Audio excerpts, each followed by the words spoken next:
Hey everyone, welcome to What's Happening in Real Estate this week with Conrad Zerini with Remax Escarpment and Remax Niagara, and Brian Hogman, Mission 35 Mortgage, and myself, Rob Golfi. And we've got some headline news in the paper that has a lot to do with people's Ottawa loosens mortgage stress test in housing, focused fall fiscal update. And Burlington, you got to listen to this one. Burlington sets path for density increase by signaling intention to allow 4 residential units per lot. We're going to get to that one. I'm going to love to talk about this one. But Brian, the Ottawa is what are they doing with the mortgage situation that they realized they probably goofed up and this should have been changed years ago? Yeah, hallelujah, I'll say. I'm glad this is coming out because it's, number one, it's nice to see mortgage regulation swinging back in this direction, right? We've seen it be really, really stringent. Now they're going back a little bit. And now on this stress test, it doesn't affect purchases at all, but it does affect renewals. And this is great for Canadians right now because if you had a mortgage that's insured, so you bought with less than 20% down in the past 5 years, and now it's coming up for renewal, you had to re-qualify to move your mortgage to a different lender at a stress test. So now you're trying to qualify today at 8 or 9% when you qualified at 5.25. So now some lenders were exploiting this and saying, oh, we know you can't move anywhere, so here's your renewal rate, Mr. Customer. Yeah, we gave you the best 7% rate. You got to renew at this. What this is saying is that people who are renewing who are in that situation don't have to reapprove with a different lender under the stress test. So now this means that Canadians can shop their mortgage and not have to, worry about getting reapproved under those guidelines. So this is a huge thing for banks, for Canadian consumers. But the big thing is it says here that it's voluntary, that they're going to say it's a voluntary thing. Mm-hmm. So I think we were talking about it, Rob. I think it'll be the squeaky wheel will get the grease. And I think that's what Canadians need to know is that if somebody says no, you got to put your hand up and say, I want you to do this for me. I don't want to qualify into the stress test because you're giving me a shitty rate. So I want to be able to shop my mortgage. Yeah, you know what? And the public's not going to know that. Even though the information's out there about this, there's going to be like 80% of the population or 90% of the population won't even remember this or do this. But it's shows like this that are going to make a difference. It's what you're doing here, Rob, and getting that word out because that's what we need. And I was just at a bank function on Wednesday night. There was talk of a little bit of the stress test relief for purchasing new. There's been that dialogue. Even though they've said unequivocally, no, it's OFC, right? Is that the group, right? OFC? Yeah, OFC, yeah. Anyway, they've said categorically no, but I've heard there's a little softening, maybe a holiday, maybe there's going to be a window or maybe lifting it. And when rates hit those lows, if they ever do, they'll bring back the stress test. So things could be happening in the right direction. It's moving in the right direction for Canadians. And it's a great point because the way the stress test is written, it says 5.25. It says if the rate is 5.25 or 2 points above your contract. So now all the contract rates are 5.5, 6. So now you're 8. You know what I mean? Yeah. So it was a great policy. I understand why it was put in place, but I think, now that we've hit, ceilings on rates and we're going to see the other side of it, it's nice to see that they're amending it.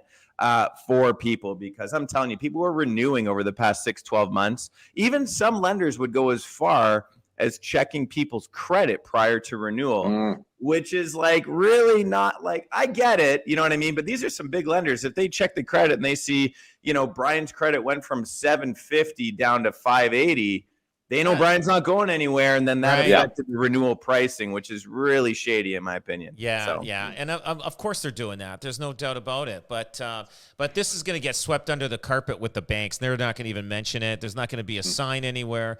But you're right. We got to get this out there to everybody so that they can say, hey, I know that they changed this. You guys, it's voluntary, but I don't think it's voluntary. I think you have to do it. And, otherwise I will go to W5 and have W5 knock on your door.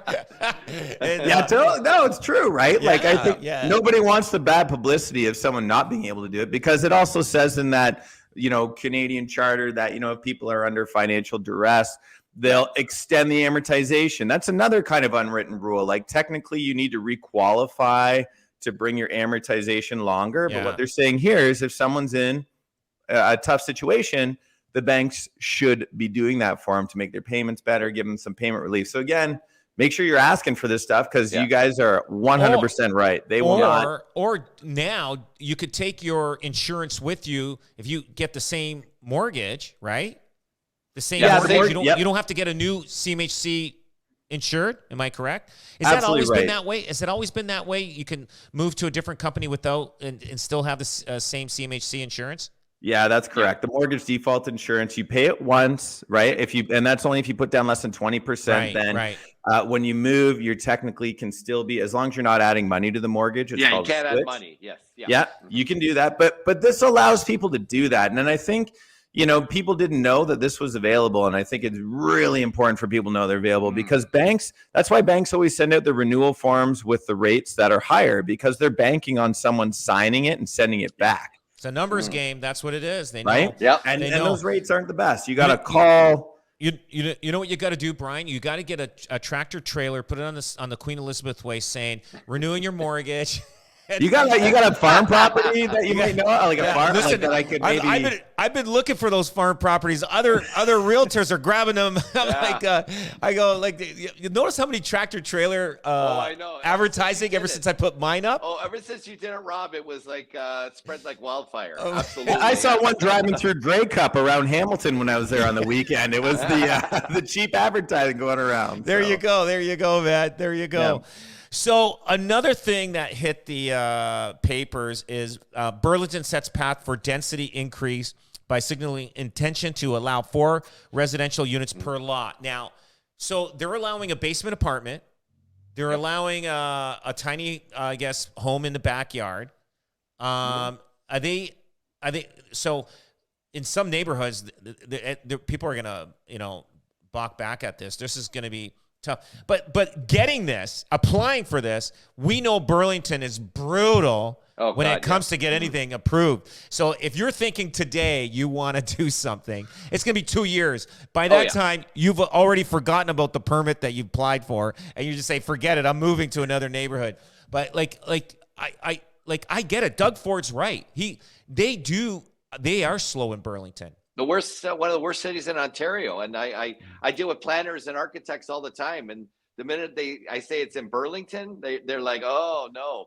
It's all about like right up the street from me, there was the first accessory home, and it took 18 months of planning by the time they got the permission. And it was a great accessory. It's a corner, so it has its own driveway, and it was a deep lot. But back in the day, I don't know if you remember this, Rob, but back in the day, I don't even think that long ago, 25 years ago, it was illegal to have a second kitchen in your basement in Burlington. I may be only going about 15 years ago, so they've had very stringent rules about that. That's why there's no Italians in Burlington. They all came to Hamilton. That's right. Get that second kitchen. But yeah, you see, so they were already on the thing about they didn't want in-law suites, they didn't want second kitchens, they didn't want accessory.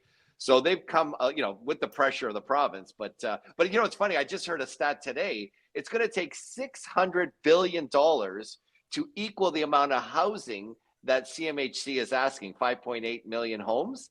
That's 103,000 per unit. Yeah, who's going to pay for that? It's out of control. Right? It's getting worse. We are in a constipation mode right now. Yeah, it's just, I don't know, but there's going to be an explosion, and it's just like it's going to be the biggest diarrhea that's going to happen out there. It's going to be coming out so fast. It's going to be ugly. It's going to be ugly, and it's going to be ugly. It's going to be ugly. But why is Burlington like that? Like, what is it? Is it something they carry on from mayor to mayor, or to what is it? Somebody it's bullshit. No, it's bullshit. I think it's McIsaac was very innovative, and he's the guy that actually got the high rise, mid rise, high density done. Now Burlington has no more expansion. Maybe there's maybe 5-10%, maybe under 10% left to go. We've got a lot of stuff in the escarpment, so we don't have a lot of undevelopable land here. So he was the first guy to really bring it across the finish line to do high density. You know, it's interesting. I did do canvassing at the last election. I was in Northeast Burlington, and they were talking about the congestion downtown Burlington. I said, guys, you're 25 minutes away. What are you worried about? But it really spread through the NIMBYism, not in my backyard. We don't want to see density. And that's how the mayor ran. And that was the platform she ran on. So it's got to be a complete reversal at this point. Well, she's got no choice. I mean, they've got to do something. And but I truly, even though that they're going to do this, it's going to take forever to even get an approval permit. Because I know I'm doing something in Burlington right now. I can't believe how long it took me. It's just like so am I.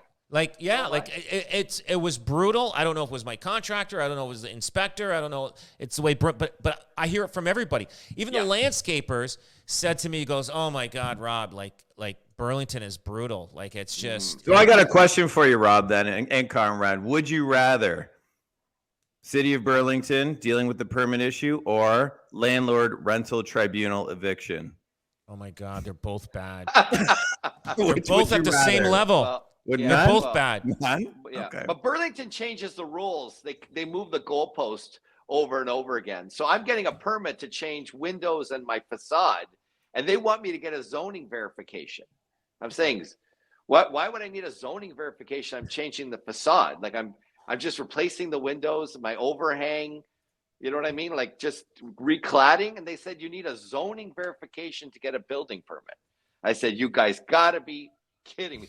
You know, they're the only municipality to ask for a zoning verification for a building permit, you know, and that takes 6 to 8 weeks to get that. I know. And then you're delayed. You know it yourself. It's pretty crazy. But yeah, you're right. Doug Ford really gave them a beating not too long ago. Said the worst city, they're not open for business. So what there is a rule that Doug Ford put in that you have to in terms of a for site plan and all that kind of thing, rather for zoning, 120 days. And if the city can't do things in 120 days, then it goes to the OLT, Ontario Land Tribunal. The bylaws in Burlington are 28 years old. 28 years old. Never been modified in 28 years. Whose problem is that? All of ours. Yeah. Plus, they just stand down. They wait the 120 days, and everybody goes to the Ontario Land Tribunal, and they apply and they win. See that? It's just insane. Like honestly, you know what? The property next door to the one I have in Burlington, Conrad, I wanted to buy it. I sold it actually, and I said, "There's no way I want to go through this. There's no way." Yeah. Like with the city of Burlington, so they're missing out on opportunities that people want to invest in Burlington, but forget it. They just say, you know what? Let's just skip the city and go someplace else.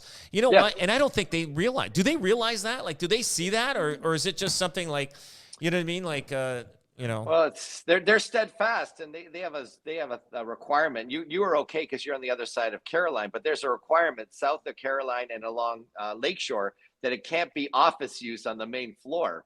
They've had that since 2008. They redid it in 2018. And I said, you've had 10 years of this. And I've gone to them. So you have 10 years of this test or whatever. You're the only municipality I know that does this. And is it working? Because downtown is very spotty. There's a lot of vacant spots. Yeah. You know, bring office, bring people. It'll bring some more vibrancy. But they think it only can be a restaurant or retail. And during the week, retail is kind of dead. Yeah. And nobody's in the offices for the restaurant. So why? Right. They don't have so everybody, it's a spiral. It's everybody loses, right? They don't get it. They don't get it. No. Anything else happening, guys? Nothing. Well, interest, inflation down. Inflation down. That's right. This week. That was huge. Long-term rates, another 25 basis points. I think they'll drop by the end of the year. You know, I think you gotta, like, you know, Brian likes his little sayings, you know, fall in love with the house and eventually you'll love your rate, because over time, right, Brian, eventually I think going very, it's date the rate, marry the house, or date the rate, marry the house. That's what it is. Marry the house. Date the rate. You're just dating the rate. That's it. But eventually you're going to have to marry the rate. So one of these days you got to pull the trigger, right? No, that's why there's different terms, Conrad. It is a very fluid relationship, dating that rate. So. I can't date forever. Guys, I just want to say thank you so much and have a great weekend. And thanks for being on. And we'll see you guys next week. Thanks. Amazing. Awesome. Thanks, guys. Ciao.